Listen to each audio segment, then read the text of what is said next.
This morning, the Department of Homeland Security announces new rules for airline passengers entering the United States, tweaking security standards to try and focus more closely on potential terrorists. CBS News correspondent Bob Orr is in Washington with the latest on that. Good morning, Bob.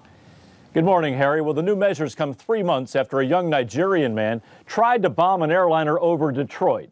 It's an intelligence-based security approach that will use fragments of information to pick potential terrorists out of the crowd. The changes are the result of a security review the president ordered after the failed Christmas Day attack. The new protocols will require foreign airports to use intelligence-based information, in addition to the watch lists and the no-fly list, to determine which passengers headed to the United States must go through secondary screening and pat-downs.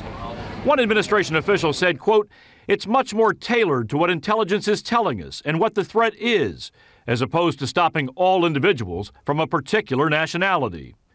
Immediately after the attempted bombing by Umar Farouk Abdul-Muttalib, the Obama administration ordered that all passengers from 14 mostly Muslim countries, including Somalia and Yemen, face extra scrutiny, including pat-downs.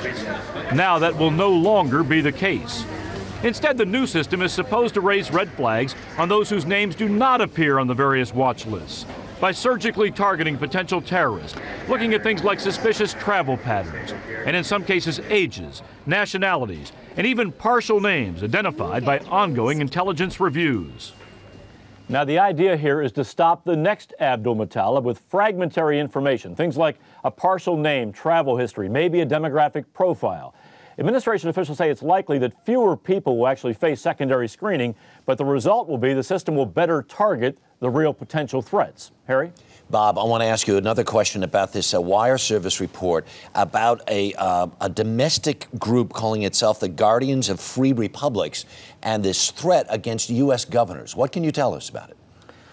Well, this came to light a couple of days ago. Actually, over the last several days, a number of governors around the country, about 30 that we know of, have gotten letters from this group, also sometimes called sovereign citizens, telling the governors either resign or face removal.